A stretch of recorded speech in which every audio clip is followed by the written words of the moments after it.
बिस्मिल्लाहिर्रहमानिर्रहीम, अस्सलाम वालेकुम। आज का लेक्चर हमारा लीनियर डाफेंटाइन इक्वेशन के ऊपर है, नंबर 3 से रिलेटेड। इसमें हम लीनियर डाफेंटाइन इक्वेशंस क्या होती हैं उसको डेफिनेशन भी पढ़ेंगे और फिर लीनियर डाफेंटाइन इक्वेशन को सॉल्व करने का तरीका भी इंशाल्लाह डिस्कस करेंगे। देखते हैं लीनियर डाफेंटाइन इक्वेशंस होती क्या हैं। A linear equation for example आपके पास, इसके लिए पहले मैं आपको बता दूँ, आपको दो वेरिएबल्स चाहिए होते हैं। एक वेरिएबल आपको x चाहिए और दूसरा वेरिएबल आपको y चाहिए। दोनों वेरिएबल्स को आपने कुछ कोफिशिएंट से मल्टीप्लाई किया है, एक x का कोफिशिएंट a और y का कोफिशिएंट b, और यहाँ पे c कोई इंटीजर है। a और b ये दोनों जो हैं नॉन ज़ीरो होने चाहिए। नॉन ज़ीरो एंड जो हैं साथ ही साथ आपके पास कोई इंटीजर्स हैं। एंड इसमें a b एंड c तीनों जो है वो आपके पास इंटीजर्स हैं, लेकिन a और b के ऊपर कंडीशन है that those should be non zero. ये इक्वेशन जो है ये लीनियर डाफेंटाइन इक्वेशन कहलाती है। सिंपल आपके पास ax plus by is equal to c where a b and c are the integers and a and b are non zero.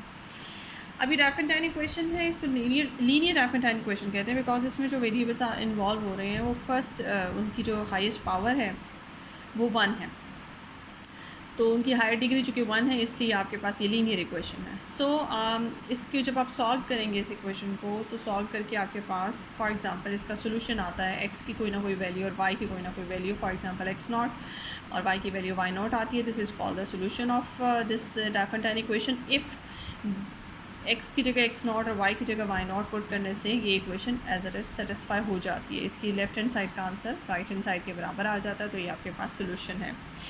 X naught और Y naught जो है वो सोल्यूशन बन जाता है आपके इस लीनियर डाफेंटाइन इक्वेशन का।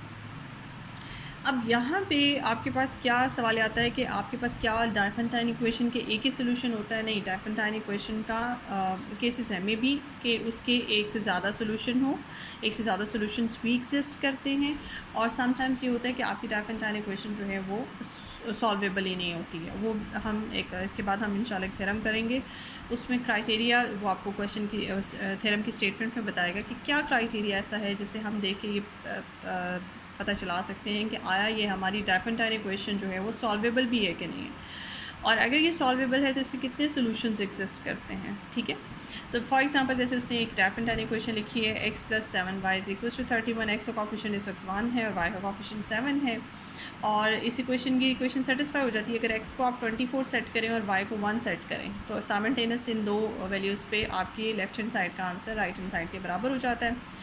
इसके अलावा अगर आप x की जगह 3 और y की जगह 4 पुट करते हैं तो ये भी एक सेट ऑफ सोल्यूशन बन जाता है। और तीसरा जो है आपके पास, अगर आप x की जगह 17 और y की जगह 2 पुट करें तो भी ये आपकी इक्वेशन सेटिस्फाई हो जाती है। अब आपने देखा कि आपकी इस एक इक्वेशन के 3 सेट ऑफ सोल्यूशंस हैं, जबकि इसके मुकाबले में ये जो इक्वेशन डाफेंटाइन लिखी हुई है 15x plus 15y is equal to 14, ये सॉल्वेबल है ही नहीं।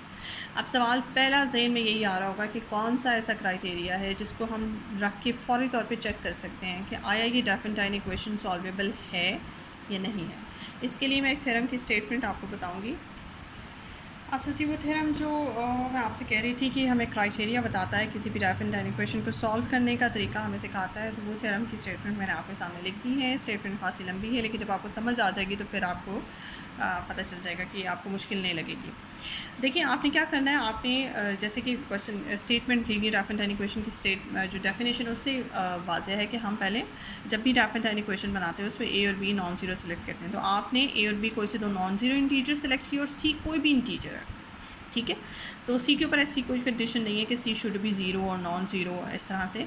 तो a b and c finally आपने 3 इंटीजर्स लिए जिसमें से a और b नॉन ज़ीरो, तो फिर आपने ये डाफेंटाइन इक्वेशन बनाई। अच्छा जी, और साथ ही साथ ये जो नॉन ज़ीरो एलिमेंट्स आपने a और b कंसिडर किए हुए हैं, इनका GCD भी लेट कर लिया कि सपोज़ करें कि d इनका GCD है। अब कि ये डाफेंटाइन इक्वेशन आपके सामने बनी हुई है, आपने ये बनाई। अब ये डाफेंटाइन इक्वेशन जो है वो सॉल्वेबल है या इसका सोल्यूशन एग्जिस्ट करता है इफ़ एंड ओनली इफ़ आपने जो a और b का GCD लेट किया हुआ है d, अगर वो GCD इस c को डिवाइड करता है तो फिर ये डाफेंटाइन इक्वेशन सॉल्वेबल है। सिर्फ स्टेटमेंट का, इस थ्योरम की इतनी जो स्टेटमेंट है ये आपको क्राइटेरिया दे रही है कि जब आपके पास कोई डेफिनेट इक्वेशन आपको सॉल्व करने के लिए दी जाती है तो आपने फटाफट उसको सोल्यूशन निकाल के, और ये नहीं सोचना कि आप उसे सॉल्व कर लेंगे। सबसे पहले आपने उसको इस एंगल से चेक करना है कि आपने उसमें जो भी ए और बी रखा हुआ है उसका जीसीडी निकालना है, और जीसीडी को सी को जीसीडी से डिवाइड करना है। अगर वो डिविजिबल है तो फिर आपकी इक्वेशन सॉल्वेबल होगी, अदरवाइज़ नहीं होगी। जैसे कि आपके सामने ऊपर एग्जांपल रखी हुई है, ये सॉल्वेबल इक्वेशन नहीं थी। क्यों? क्योंकि 15 और 15 दोनों का जीसीडी जब आप निकालती हैं, ए आपका यहाँ पे क्या है, ए भी 15 है और बी भी आपका 15 है, तो 15 के जब आप जीसीडी निकालती हैं तो आपके पास 15 ही आता है। और ये पड़ा हुआ है आपके पास सी, आपका जो जीसीडी है 15 वो 14 को डिवाइड नहीं करता, दैट्स वाई आपकी इक्वेशन सॉल्वेबल नहीं थी। ऊपर दूसरी एग्जांपल देख लेते हैं। इस एग्जांपल में आपके पास ए क्या था, ए आपके पास 1 है, बी आपके पास क्या है, 7 है। तो 1 और 7 के जब आप जीसीडी निकालती हैं, ग्रेटेस्ट कॉमन डिवाइज़र निकालती हैं, वो आपके पास आता है 1। 7 और 1 का जीसीडी 1 है। अब 1 जो है क्या इस सी को 31 को डिवाइड कर रहा है, तो डेफिनेटली 1 31 को डिवाइड करता है, दैट्स वाई ये इक्वेशन डाफेंटाइन इक्वेशन सॉल्वेबल थी। उसके बाद अलग बात है कि उसके कितने सॉल्यूशंस एग्जिस्ट करते थे, कि उसके 3 सेट ऑफ सॉल्यूशंस उसने बताया था कि एग्जिस्ट करते हैं। बहरहाल वो भी नीचे क्राइटेरिया दिया हुआ है, लेकिन इस चीज़ को पहले बहुत अच्छी तरह से समझ लें कि हमने कैसे चेक करना है कि हमारी डाफेंटाइन इक्वेशन जो है वो सॉल्वेबल है।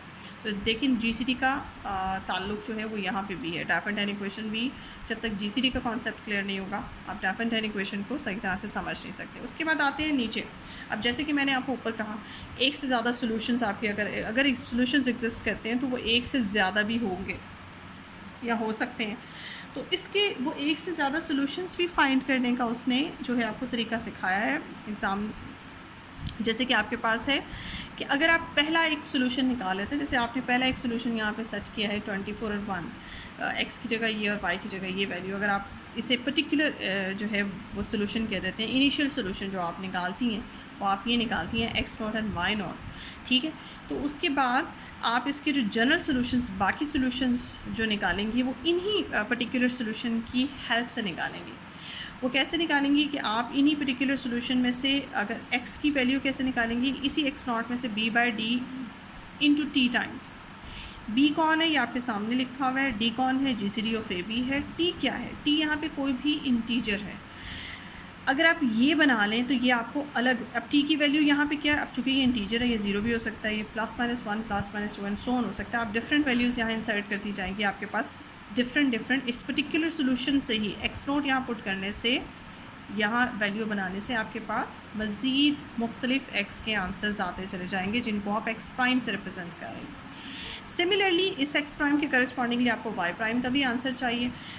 ओरिजिनल सोल्यूशन ये है, लेकिन उस ओरिजिनल सोल्यूशन से आप y0 में ऐड करें अगर a/d इंटू टी, और वही t जो यहाँ इस्तेमाल हुआ है वही t, at a time t की सेम वैल्यू इस्तेमाल होगी, और वहाँ से आप नया y का आंसर निकाल सकती हैं y प्राइम। तो ये इनिशियल आंसर आपके पास ये है। उसके बाद जो आपके पास जनरल आंसर्स, इनिशियल आंसर्स को यूज़ करके जो फर्दर आंसर्स निकलेंगे वो ये हैं, जिसके बारे में हम कहते हैं कि हमारी डाफेंटाइन इक्वेशन के एक से ज़्यादा सोल्यूशंस हैं। तो एक सोल्यूशन आपने निकाल लिया, उसके बाद एक से ज़्यादा सोल्यूशन आप इस तरह निकालेंगे। अब इसके बाद हम थ्योरम प्रूफ करेंगे। थ्योरम जो है इसका इम्पॉर्टेंट है पेपर पॉइंट ऑफ व्यू से, तो आप इसको प्लीज़ अच्छी तरह से देखिएगा, समझिएगा, और उसके बाद इंशाल्लाह मैं आपको प्रैक्टिकली भी क्वेश्चंस भी अलग से करके दिखाऊंगी कि इस थ्योरम को हम अपने क्वेश्चंस पे अप्लाई कैसे कर सकते हैं। जी, इसका प्रूफ आपके सामने है। जैसे कि हमने लेट किया कि फिनोलिफ के साथ है आपके पास, तो वन डायरेक्शन हम एक डायरेक्शन सपोज़ करेंगे, दूसरी प्रूफ करेंगे। पहले केस में हमने सपोज़ किया कि हमारा जो जीसीडी है ए और बी का जो हमने लेट किया हुआ है वो डी जो है वो सी को डिवाइड कर रहा है, और हमने शो क्या करके दिखाना है, शो हमने ये करके दिखाना है कि जो हमारी डाफेंटाइन इक्वेशन है इसका सोल्यूशन एग्जिस्ट करता है। अब चूँकि डी सी को डिवाइड कर रहा है तो डिवीज़न जो है, रिमाइंडर आपके पास 0 छोड़िए, तो डिवीजन एल्गोरिथम में जब आप इसे लिखते हैं, या इस दूसरा मतलब मैं बार बार ये बात रिपीट कर देती हूँ ताकि आपको भूल ना जाए या आपको कोई कन्फ्यूजन ना हो कि जब आप ये लिखते हैं कि डी जो है वो सी को डिवाइड कर रहा है तो इसका मतलब होता है कंप्लीट डिवीजन। इसका मतलब है डी जो है वो सी का फैक्टर है, या इसका दूसरा मतलब ये भी हो सकता है कि जब आप डी सी को डी से डिवाइड करती हैं तो रिमाइंडर 0 बचता है। तो यहाँ इस इक्वेशन को समझ लें कि ये डिवीजन एल्गोरिथम लिखा हुआ है जिसके अंदर रिमाइंडर 0 है, या ये समझ लें कि ये सी जो है वो फैक्टर फॉर्म में लिखा हुआ है, डी जो है वो फैक्टर फॉर्म में लिखा हुआ है। कि कोई ना कोई यहाँ पे इंटीजर टी एग्जिस्ट करेगा। इसे डिवीजन एल्गोरिथम के फॉर्म में कंसिडर कर लें तो ठीक है, तो टी डी जो है वो सी का फैक्टर भी बनता है, ठीक है। तो आप क्या करें, आप चूँकि आपने डी यहाँ पे लेट किया हुआ है कि डी ए और बी का जीसीडी है, तो जीसीडी जो है वो लीनियर कॉम्बिनेशन की फॉर्म में भी लिखा जा सकता है। For any two integers u and v, इस इक्वेशन को जाएँ और जाके दोनों तरफ टी से मल्टीप्लाई करा दें, वही टी जो आपने यहाँ पे इंट्रोड्यूस कराया था। अच्छा जी, क्वेश्चन की फॉर्म में आपने इस टी से मल्टीप्लाई करा दिया। मल्टीप्लाई कराने के बाद आपने ये जो आपके पास टी यू बचता है, टी कौन है और यू कौन है और वी कौन है, ये तीनों नंबर जो हैं आपने इंटीजर सेलेक्ट किए हुए। तो टी को यू से मल्टीप्लाई करने के बाद वी का इंटीजर आएगा, उस इंटीजर को रीनेम करके एक्स नॉट कह दिया, और टी वी वी का इंटीजर है उसको आपने रीनेम करके वाई नॉट कह दिया। तो ये वापस आके इनकी वैल्यूज़ यहाँ इंसर्ट की, टी यू की जगह एक्स नॉट और टी वी की जगह वाई नॉट। तो आपके पास इक्वेशन ये बन जाती है। अब आप ये देखें, ये इक्वेशन सॉल्वेबल है। इस इक्वेशन में एक्स नॉट और वाई नॉट जो है वो इस डायफरेंटाइन इक्वेशन का सोल्यूशन बन गया, क्योंकि इसको सॉल्व करके भी सी आता है और इसको सॉल्व करके भी राइट हैंड साइड आपके पास सी आती है। सो आपने यही प्रूव करना था कि इस इक्वेशन का कोई ना कोई सोल्यूशन है, और वो सोल्यूशन आपको मिल गया एक्स नॉट वाई नॉट की फॉर्म में। नाउ कॉन्वर्सली में आपके पास क्या है, अब आपने लेट करना है कि आपकी इस डायफरेंटाइन इक्वेशन का सोल्यूशन जो है वो एग्जिस्ट करता है, इनिशियल सोल्यूशन जिसे आप पर्टिकुलर सोल्यूशन कहते हैं। सपोज करें कि एक्स नॉट वाई नॉट इसका पर्टिकुलर सोल्यूशन है, और हमने जो शो करके दिखाना है वो ये दिखाना है कि डी जो कि बी का जीसीडी है वो सी को डिवाइड कर रहा है। इसके लिए देखिए, चूँकि जीसीडी जो है वो इस तरह के अच्छा एक मिनट, इसमें इससे पहले ही लीनियर कॉम्बिनेशन से पहले ही देखिए, चूँकि आपने माना हुआ है कि एक्स नॉट पाई नॉट जो है वो इसका सोल्यूशन है, तो इस सोल्यूशन जो है वो इस इक्वेशन में इनपुट किया हुआ है आपने इस इक्वेशन में गए और इस इक्वेशन में जाके इस सोल्यूशन को पुट कर दिया, और पुट करने के बाद इस इक्वेशन की शक्ल जो है आपके सामने है, एक्स की बजाय एक्स नॉट और वाई की जगह वाई नॉट लिखा हुआ है। सिर्फ राइट हैंड साइड पे गौर करें। What is the right hand side? Right hand side of equation number 1 is the linear combination of a and b. अब अगेन जीसीडी की इन्वॉल्वमेंट है यहाँ पे। जैसे कि मैंने आपको बताया हुआ है कि लीनियर कॉम्बिनेशन जो होता है आपके पास कोई से दो नंबर्स का, वो जीसीडी होता है अगर वो linear combination least linear combination हो।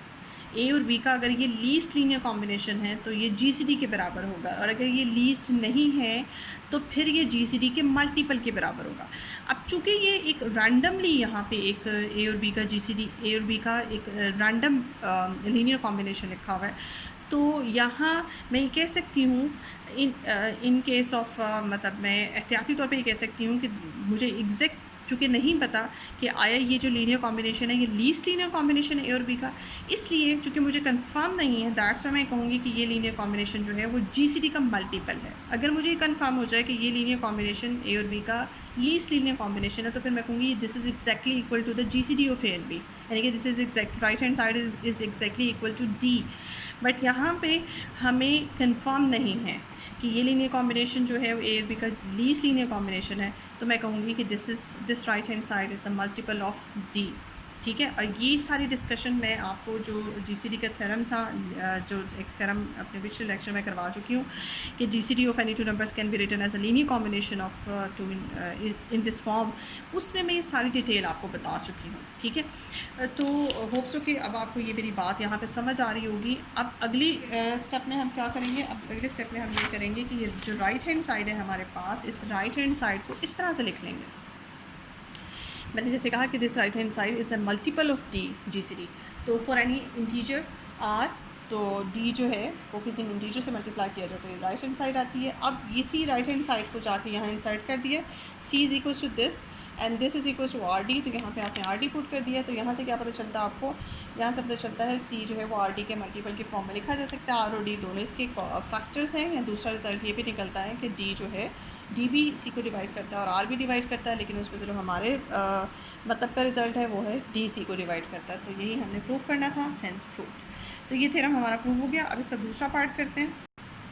हाँ सर जी, अब हमने पर्टिकुलर सोल्यूशन के साथ जनरल सोल्यूशन की बात करनी थी। जनरल सोल्यूशन को प्रूव करना था कि अगर एक्स नॉट वाई नॉट, अगर आपके पास पर्टिकुलर सोल्यूशन है आपकी डायफरेंटाइन इक्वेशन का, तो आपने प्रूव करना है कि एक्स प्राइम और वाई प्राइम भी इसका आर्बिट्रेरी सोल्यूशन है। लेकिन असल काम जो आपने प्रूव करके दिखाना है वो ये है कि एक्स प्राइम वाई प्राइम जो है वो बेसिकली उसकी वैल्यू क्या है। एक्स प्राइम वाई प्राइम जो है उसका पर्टिकुलर सोल्यूशन के साथ लिंक क्या है। जैसे कि आपके क्वेश्चन की स्टेटमेंट में था कि एक्स प्राइम का पर्टिकुलर सोल्यूशन के साथ एक्स नॉट के साथ और वाई प्राइम का वाई नॉट के साथ जो लिंक है वो ये आपके सामने लिखा हुआ है। अच्छा जी, आपने ये वैल्यू फाइनली शो करके दिखानी है, लेकिन उससे पहले चूँकि ये दोनों सोल्यूशन हैं आपके डाइफेंटाइन टाइन इक्वेशन के, आपने डाइफेंटाइन टाइन इक्वेशन में ये दोनों सोल्यूशंस को इंसर्ट कर दिया, इनके इक्वेशन नंबर 1 एंड 2 कह दिया, इनकी राइट हैंड साइड बराबर है तो लेफ्ट भी बराबर है, वहाँ से ए को सेपरेट कर लिया और बी को सेपरेट कर लिया। अब आप यहाँ से देख सकते हैं कि आपके पास चूँकि आपने क्वेश्चन की स्टेटमेंट में राइट किया हुआ डी जो है वो GCD है, डी ए को और डी बी को भी साइमल्टेनियसली डिवाइड कर रहा है, तो फिर पूरा डिवाइड कर रहा है, तो फिर डी जो है वो इन दोनों का फैक्टर है। और यहाँ आप इसे क्वेश्चन इक्वेशन के तौर पे कंसिडर कर सकते हैं। फैक्टर है तो फिर किसी नंबर से डी को मल्टीप्लाई करने से ए आ जाएगा और किसी नंबर को डी से मल्टीप्लाई करने से बी आ जाएगा। इन दो नंबर्स के बारे में यहाँ पे ये मैं बता दूँ, ये जो दो नंबर्स हैं इन दोनों का आपस में GCD 1 होना यहाँ बहुत ज़रूरी है। अब आप इसकी एग्ज़ाम्पल ले सकते हैं किसी और मतलब प्रैक्टिकली कोई नंबर्स ले सकते हैं जिसमें आप देख सकते हैं कि दोनों नंबर्स का GCD D है, तो फिर ये R और S हमेशा कोई भी दो नंबर ले लें, ए और बी, उनके GCD D अगर बनाएं, कोई भी D नंबर ले लें, तो ये जो R और S है ये हमेशा एक दूसरे के साथ को प्राइम आएंगे।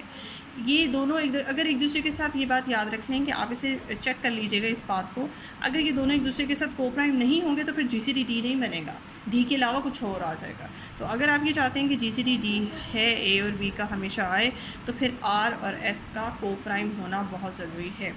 यहाँ पे आपने क्या किया, ए की वैल्यू, ये क्वेश्चन नंबर 3 जो है इसमें जाके आपने ए की वैल्यू इंसर्ट कर दी और यहाँ से बी की वैल्यू इंसर्ट कर दी, और फिर उसके बाद आपने ये देखा कि लेफ्ट हैंड साइड पे ये चीज़ और राइट हैंड साइड पे ये चीज़ बन गई। Left hand side is a product of two numbers, two integers basically.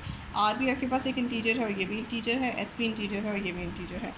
तो अगर आप इसको फॉर एग्जांपल एक नंबर माने, राइट हैंड साइड को एक नंबर माने और इसको दो नंबर माने, तो राइट हैंड साइड या ये number can be written as a product of two numbers, r and x prime minus x naught. ये भी एक इंटीजर और ये भी एक इंटीजर है। अब आर जो है वो इस राइट हैंड साइड को डिवाइड कर रहा है, यानी कि दो फैक्टर्स बन गए इस राइट हैंड साइड के, तो ये आर जो है वो इसको डिवाइड करेगा माइनस के साथ। इसके अलावा इसको इस तरह से भी लिख सकते हैं। अब चूँकि इससे पहले ये देखें, आर जो है वो दो नंबर्स के प्रोडक्ट को डिवाइड कर रहा है, उनमें से एक नंबर के साथ आर को प्राइम है। इस तरह का फैक्ट हम पहले कर चुके हैं कि आर अगर एस के साथ को प्राइम है तो फिर लाजमी बात है कि उस प्रोडक्ट में से दूसरे नंबर को पूरा डिवाइड करेगा। तो यही फैक्ट मैंने यहाँ पे लिखा है कि आर जो है वो y prime minus y naught को पूरा डिवाइड कर रहा है। इसका मतलब है y prime minus y naught can be written as a product of r. तो कोई भी इंटीजर आप यहाँ पे सेलेक्ट कर लीजिए, इनके आर जो है वो इनका फैक्टर है, ठीक है। तो नेक्स्ट टाइम आप इसमें से वाई नॉट को इधर शिफ्ट कर देंगे, आपके पास वही आंसर आ गया जो आपका वाई प्राइम का रिक्वायर्ड आंसर था, इनके y prime can be written as in the form of y naught. इसके बाद आप क्या करें, आप इसी वैल्यू को उठाएं, इक्वेशन नंबर 5 को उठाएं और इक्वेशन नंबर 5 को उठा के आप अपनी इस इक्वेशन नंबर 4 में पुट कर दें। Y prime minus y naught की वैल्यू यहाँ इंसर्ट करें, जो कि है आपके पास RT। आपने यहाँ RT पुट कर दिया, करने के बाद आपके पास एक्स प्राइम का answer in terms of x naught आ गया। अब यहाँ से वही आंसर्स एक्स प्राइम और वाई प्राइम के आगे जो हम चाहते थे, लेकिन आप इसको एक दफ़ा अपनी तसल्ली के लिए चेक कर लें। आप इन दो आंसर्स को एक्स प्राइम और वाई प्राइम को ओरिजिनल डाइफरेंटाइन इक्वेशन में जाएँ और वापस इंसर्ट करें, तो आपके पास right hand side left hand side के बराबर आ जाएगी, जिससे प्रूव हो जाएगा कि ये जो नए आपके पास इनिशियल पर्टिकुलर वैल्यूज़ से जो आपने जनरल वैल्यूज़ निकाली हैं एक्स प्राइम वाई प्राइम, ये भी आपके क्वेश्चन का सोल्यूशन है। हेंस प्रूफ यहाँ आज के लेक्चर में इतनी काफ़ी है। इसके बाद नेक्स्ट लेक्चर में इंशाल्लाह मैं आपको इसकी एप्लीकेशन सिखाऊंगी। Thank you so much.